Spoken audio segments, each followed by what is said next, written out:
You don't choose sprinting. It chooses you. You're 5 years old, chasing the soccer ball before anyone else. Not because you're better, but because something inside you snaps like a whip when there's a race to be won. You outrun the big kids. You get picked first in gym class. Your teacher says, "This one's got rockets in his shoes." And you start to believe him. That's how it starts. Not with medals, not with times, but with a feeling that when you run, the world slows down. But then it gets serious. And that magic, it starts costing you. Middle school track meets. You show up in beat-up sneakers. You line up next to kids in spikes, sponsored by parents with cash. They look you up and down like you're a joke. But then the gun fires, and they see what speed really looks like. You're gone, like a ghost in cleats. Coaches start noticing. "You ever think about going pro?" they ask. You nod. But inside, you're screaming. "It's the only thing I think about."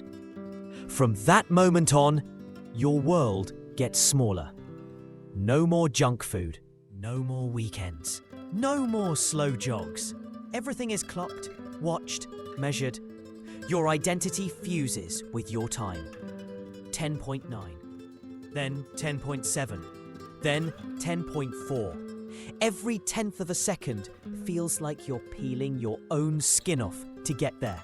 But you do it because speed is the only thing that makes you feel alive. Being fast is a gift, but it's also a curse. Because when you're fast, people stop seeing you as a person. You become a project. Just wait until he fills out. Once he fixes his start, he's gonna be dangerous. Every adult around you acts like you're some unfinished machine. But they don't see the nights you cry into your pillow. The way your hamstrings throb so badly you can't sleep. The way you fake a smile after placing second, and everyone says you almost had it. Almost becomes your identity. Almost elite. Almost ready. You're a teenage body holding grown man expectations, and nobody teaches you how to carry that weight. High school, you start to dominate. People chant your name. You're in the paper. College scouts start DMing you like you're a celebrity. But here's the truth nobody tells you. Every sprinter is racing a ghost. Sometimes it's your old self. Sometimes it's a time you saw on TV. Sometimes it's the silhouette of a Jamaican legend who made 9.58 look like a jog. And you run harder, thinking, if I just push a little more, maybe I can catch it. But that ghost, it never gets tired. College hits you like a freight train. You think you're fast until you show up to your first D1 practice, and everybody is fast. Suddenly, you're not special. Suddenly, your 10.4 feels like 11.0. Suddenly, the pain doesn't just come in your legs, it comes in your heart. You wake up at 5 a.m., train till 10, class from 11 to 3, weight room at 4, homework by 7, sleep by 10, if you're lucky. Repeat, repeat, repeat. And the worst part? You don't get better every day. Sometimes you get slower. Sometimes you plateau for months. And in those quiet nights when you're foam rolling alone in the locker room, you ask yourself, what if this is as fast as I'll ever be? It starts with tightness, then a pop, then the silence that follows when you realize this isn't just soreness. You walk off the track holding your hamstring, trying not to cry. Coach pats you on the back and says, "We'll bounce back." but he's already looking at the next guy. You rehab like a soldier. Ice, stim, stretch, repeat. Again and again. But something changes in you. Not just your body, your spirit. You don't trust your legs anymore. Every block start feels like a gamble. Every acceleration feels like betrayal. That pure feeling you had as a kid, it's gone. Now you run to avoid pain, not to feel joy. You make it back. You're faster than ever. PRs start dropping again. But now you know something nobody told you before. You only get one peak, and you never know when it's coming until it's already behind you. You finish a race. Look up.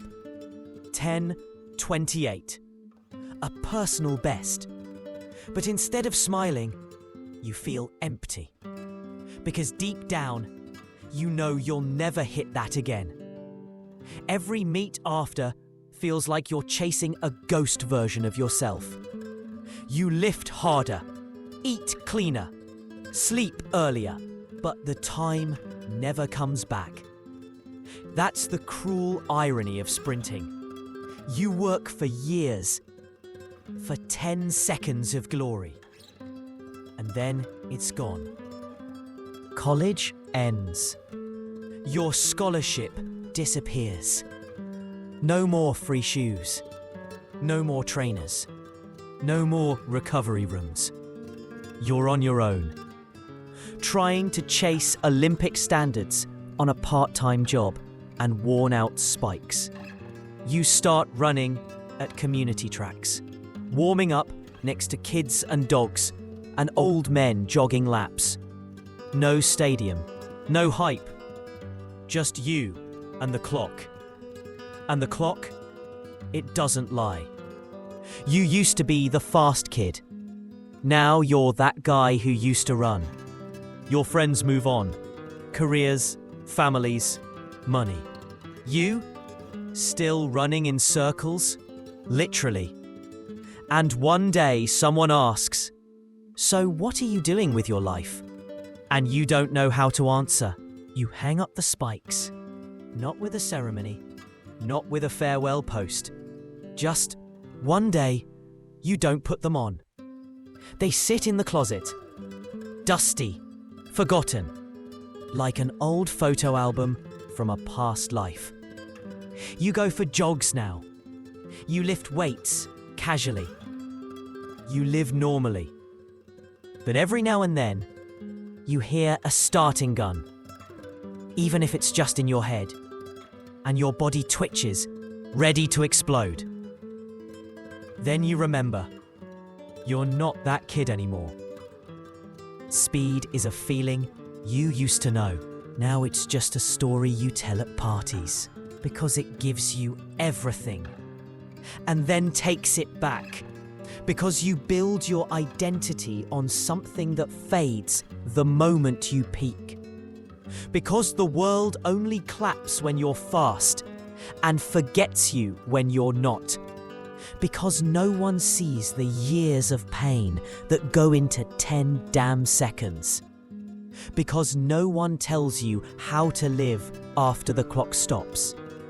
You were the fastest kid on every playground. The hope of your school. The dream of your parents. The obsession of your own soul. And now you're just someone who used to be fast. That's why it sucks. Not because sprinting isn't beautiful. Not because it didn't give you purpose. Not because you weren't proud of what you did. But because you poured your entire self into a fire that was never meant to burn forever. And now that it's out, you don't know who you are without it. That's why it sucks to be a sprinter. Because you never stop running, even when the race is over.